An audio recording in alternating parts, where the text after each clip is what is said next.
All right, let's talk a little bit about flowers. You would do well to plant flowers in your yard, your garden, or farm. It is one of the easiest ways that we can provision for biodiversity.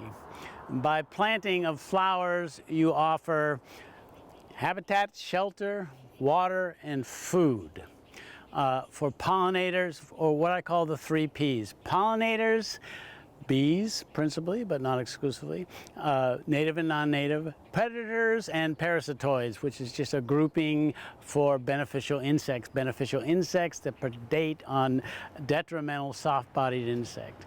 So flowers offer habitat, shelter, water, and food. What's the food? The food is the pollen and nectar that's in the flowers. Pollen is protein, nectar is carbohydrates, protein and carbs, 2 basic building blocks of any diet. So you can provision for biodiversity by planting flowers. But then you can kind of take a little step back and say, well, why plant flowers in general? For me, there's 3 principal reasons. One is aesthetics, beauty, drop the mic, good enough. And I once read a master's thesis that expounded, and about 20 pages in came to the conclusion that a bouquet of flowers in the vicinity will uplift mood. My response, although it's X-rated, was no shit, Sherlock Holmes. It's a way to really liven up the indoor environment, to think dreary February rainy days in a bouquet of ranunculus or anemones or tulips on the table that you grew yourself. Doesn't get much better than that. So aesthetics, the science and philosophy of beauty, good reason. The other would be categorized as ka-ching, ka-ching, ka-ching, money, filthy lucre. Whether you're a grower who sells their bouquets or you're a home grower who avoids having to shell out money to buy bouquets and can grow your own. Flowers are very lucrative. On a farm scale, they're sometimes as much as 7 to 8 times more dollar lucrative per acre than vegetable crops.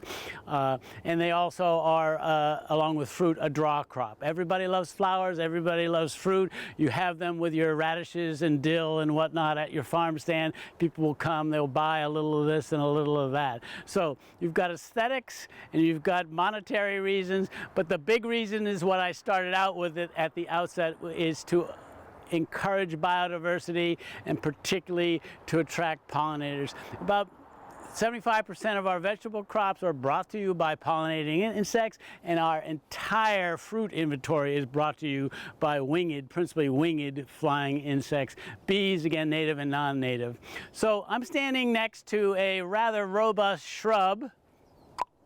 It's called Montanoa, that's the genus. Tree daisy will get you there, native to central Mexico.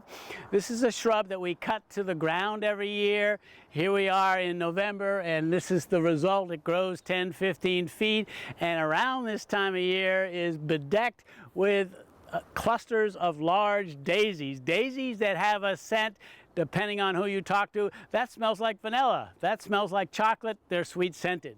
And they are also, as you can see, a huge attractant of winged insects. In looking here briefly, I have seen 2 species of native bumblebees, the yellow-faced and the black-faced. They're large and they kind of bumble and stumble around, but they're also very effective pollinators. And one of the things they have going over them is that they can fly and be effective when there's wind and temperatures are suboptimal as compared to the European honeybee, Apis mellifera. So we have a couple species of native bumblebees. We have the aforementioned Apis mellifera, the European honeybee, and it's all over this tree. I don't see it right now, but I have seen a couple species of solitary bees, and these bristly flies that are not house flies, they're taconid flies or taconid flies, and they are both predatory, again, dealing with harmful insects, and also great pollinators. So I give you the tree daisy. The tree daisy gives you umpteen species of pollinated insects. These pollinated insects give us fruit and vegetables. Good enough.